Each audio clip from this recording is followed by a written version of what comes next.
We're in a very long and miserable VeVe bear market. We're in a recession or very close to being in one, depending how you define it. And it's going to take a while for the economy to stabilize, for inflation to cool down, for this political conflict to stop, before people can get out of the survival mode and start thinking about investing again. And it's going to take even longer for people to start thinking about these speculative, somewhat risky investments in crypto and NFT. And since we're facing so many uncertainties, many of us who believe in VeVe, some might be up, some might be down a lot. I want to share some tips and tricks that I've learned from my interviews, from my personal mistakes to analyze what's going on with VeVe, how I have to change my strategy on both NFTs and OMI to adapt, and what's been working for me. So if you are confused on whether to buy the dips or not, or what to do during this crazy time, I hope this video and my perspective can offer you another input for you to make your decision.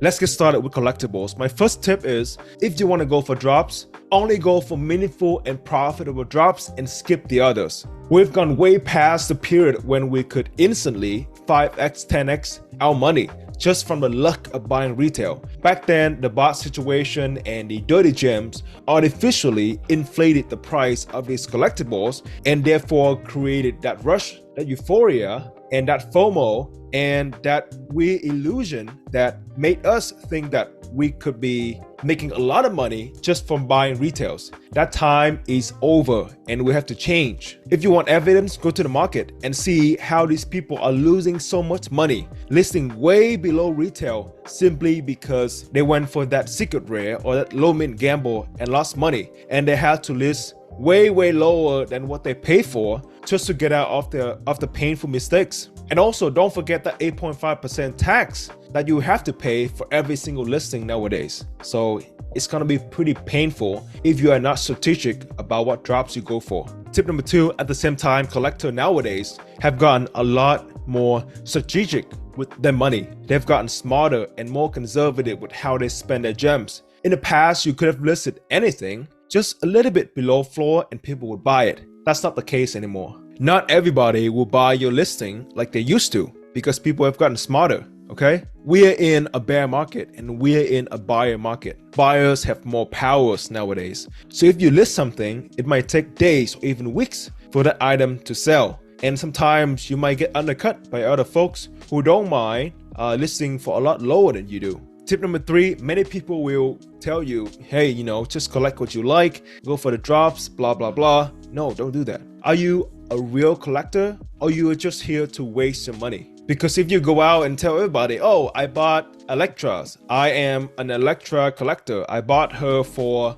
50 gems each and I have 20 of her, and now she's going for 10 gems on the market, people are gonna look at you weird, like, are you really a collector, or are you just a guy who doesn't know what he's doing? A better way for you to collect whatever you want is collect it using the profit, okay, using house money. This is why you should go for drops that are profitable and meaningful again, so that you can make profit, right? Then you can spend that profit, that house money, however way you want to spend it. That leads to my tip number 4, take profit if needed. Maybe this is the time for you to learn how to flip and have that liquidity. I feel like there's a negative perception within the community on flippers, like flippers are bad, they're not real collector, blah, blah, blah. Don't think too much about that, When you feel like it is necessary for you to flip and take profit, then do it. Don't care about what other people think. You don't even have to post your transaction because that's when the hate starts coming in. You do you, you just do whatever necessary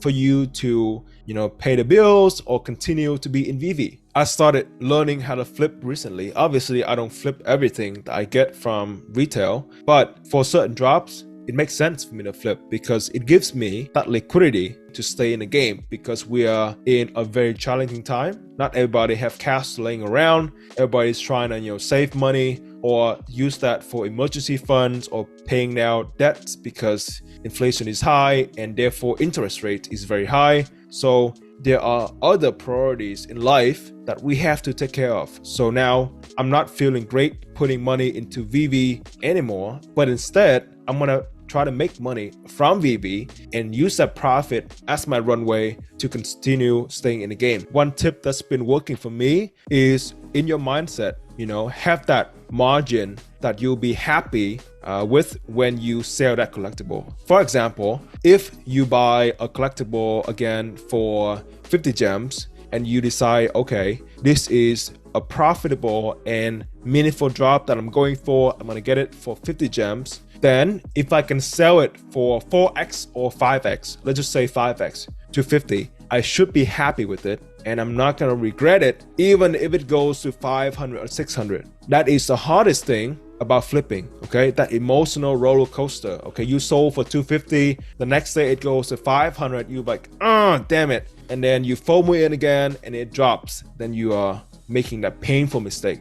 Now that we have talked about which drops to go for and flipping, I want to talk about buying on the market. Obviously, it helps to be buying from the dips, right? We're in a bear market. There are so many incredible deals available. How should we react during this time? Should we buy the dips? Again, you do whatever you want. If you have money and it makes sense for you, go for it. But these are a few tips that I think you should consider. Make sure that you're buying great and undervalued collectibles. Okay, that's obvious, right? But also, don't buy it right away. Spend a few days, a week or two. We're in a bear market, a long bear market. So you have time before you make that decision, and here's why. Sometimes people are very impatient. Therefore, they want to undercut each other and they want to drop their beautiful mint at floor. And that's going to be your opportunity. Maybe if you were to wait a few more days, you're going to get that beautiful mint. Maybe if you were to wait for an extra week, you might be able to get a better deal. That is the concept of, I'm just going to call it delayed gratification or delayed FOMO in our case. Many times we see a collectible we like and we want to buy it instantly, okay? Impulsive buying. Our emotional side of our brain tells us to get it instantly. We want it now. But should we? Before you buy something on Vivi, think about this. Have you done the research that would justify this investment? If you're still on the fence, just wait for a few days, okay? We're in a bear market. This is a buyer market. We have time, okay? If you want to buy something, just be patient, track the market, look for deals. There are amazing opportunities out there. Another tips on the delay FOMO and delay gratification. For me, if I were to buy anything that is over 200 gems, I'm not going to do it on the same day, okay? I'm going to take a few days at least to think about it. And that tip might work for you too. Set a threshold. If you want to buy something over 200 gems, then don't do it on the same day. Do it in a different day, okay? Spend at least a few days thinking about it. Then if your head is clear or whatever, then make that decision. You don't have to do that today, okay? Delay it. Sometimes delaying, procrastination helps. But whatever you buy, make sure that you are comfortable holding it in case it drops 50% tomorrow. I'm not going to say it's going to happen, but again, think about that roller coaster you're going to have after you purchase that NFT, because it may happen. You pay 1,000 today, it goes to 500 tomorrow. Can you handle it? Can you hold on to it? Or you're going to sell and take the loss? Or even better, this is more fun actually. If you want to add more gems to get it, maybe you shouldn't add gems to get it. Maybe you should make a goal that, okay, this Darth Vader is going for 800, right? Adding $800 to get it. Maybe you should make it a goal to flip your way to at least halfway. Figure out a way to flip to 400 to 600 gems. That way, it's more fun. You're learning how to flip and you are using house money to get the collectible you want. By then, you are not paying 800 gems for that Darth Vader anymore. You're just paying 400 and the rest is house money. The rest is the money that you have earned from flipping, from making responsible decisions.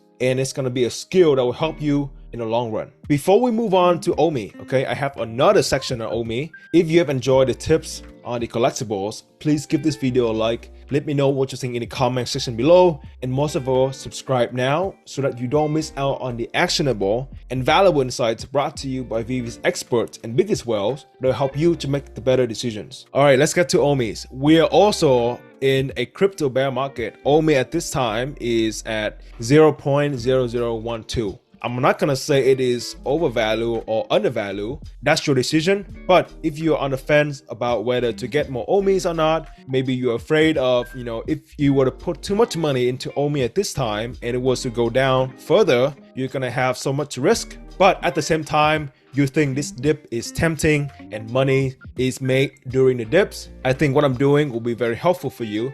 You can take this as an input or not. This is not a financial advice, but just hear me out. What I've been doing for the past few months is for every 2 weeks or for every bi-weekly check, I'll put anywhere from $50 to $100. Most of the time, it's $50, okay, to buy OMI. Putting $50 every 2 weeks to buy OMI helps me to sleep well at night for a few reasons. Reason number one, it's not a lot of money. So if anything were to happen, I still have the cash. And B, I'm buying the dips and it's a pretty good feeling, okay? You are constantly buying every 2 weeks, very small amount. You don't have to do $50. You can not buy, or you can buy at a larger amount, whatever makes you feel comfortable. I am in the game and I can brag about it in 5 years that, hey, back then during the bear market, I still bought OMI. And I bought OMI at 0.0012 or whatever. And you can adjust it to whatever level that fits your preference and comfort, or you don't have to even buy OMI. My next tips for OMI is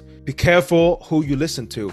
I would say that the intention of people who talk about how much they're buying or the things that they just bought, I would say that 99% of the time, the intention is good, is genuine, because you just bought something, right? You're happy, you're excited, you want to talk about it. The thing is, if somebody tells you, oh, I just bought 20 million OMIs, he's telling you that he's buying 20 million OMIs, and you go out and do the same thing. But what he doesn't tell you is, the guy probably paid off his mortgage already. He might have sent his kid to college and he's about to retire. And so he has some extra cash laying around. What he doesn't tell you is that he might have hundreds of thousands of dollars or millions of dollars in assets or cash laying around. So if he were to drop $20,000 on 20 million OMI, and tomorrow OMI goes to zero, that is just a rounding error for him. That is a very small percentage of his asset. The guy may not even have any debt. Whatever happens, he's gonna be fine. Obviously, those are personal stuff. They don't tell you those things. You will never know it, right? But for you, you don't have that cushion. Maybe you just had a baby and you need that fund. Maybe you are working at a job that have a high risk of laid off during the next recession. Maybe you haven't prepared yourself very well for your saving or emergency fund or whatever things that comes in life. If your $20,000 purchase of 20 million OMI were to go south tomorrow, again, that guy's gonna be fine, but you won't be fine. You may struggle quite a bit.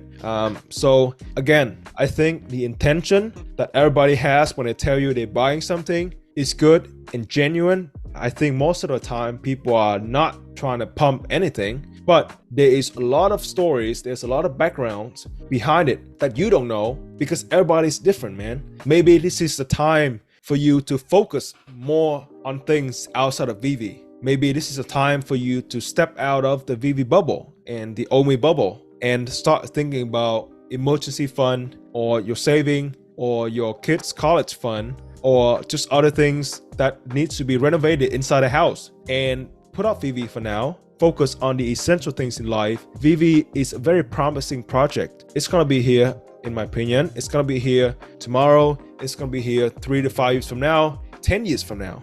Sometimes things change and you have to put other priorities higher on your list and take care of them first, and then come back to VeVe and OMI later. So it is helpful to listen to people and get the perspective and and learn from their mistakes and good decisions and bad decisions, but you don't have to do exactly everything that they do. If you have time, and this is a shameless promotion, go listen to my interviews with the VeVe whales and experts. You don't have to listen to everything they say, but learn from their mistakes and learn from their good decisions. These guys have put hundreds of thousands of dollars into VeVe. Their mistakes is much bigger than yours. And because they've been in the game for so long, they have made many more mistakes than you do. Okay, if you can avoid those mistakes, you may be able to save a lot of money. If you go through these interviews, and these are 1 hour interviews, sometimes they are a lot longer. They're not easy to make because there's a lot of effort going to scheduling and getting the insight for you. So next time you listen to them, make note, oh, this guy bought something and he lost money on it. Maybe I shouldn't do it. This guy sold this collectible at this price and he sold it a little bit too early. Maybe he should have been more patient. I'm not gonna do the same thing. I'm gonna be patient next time. You don't have to listen to everything they say. I'm just telling you that their mistakes are much bigger than yours, and they have made many more mistakes than you do. Guarantee. Okay, these are huge whales, over 1,000 FTs, some of them over 7,000 NFTs in their account. That is it, you guys. I hope that this video was helpful for you. Please let me know what you think in the comment section below. Obviously, this is a learning journey for everybody. Share your lessons and things that you have realized over time, what's been working for you down below in the comment section, so that everybody can learn from you, or at least get an extra input so they can make better decisions. If you enjoyed this video, please give it a like. Let me know what you think in the comment section below. And most of all, subscribe now so that you don't miss out on the actionable and valuable insights brought to you by VeVe's biggest whales and experts that will help you to make better decisions. Thank you so much, guys. I really appreciate you being here today. I hope to see you again next time. Peace.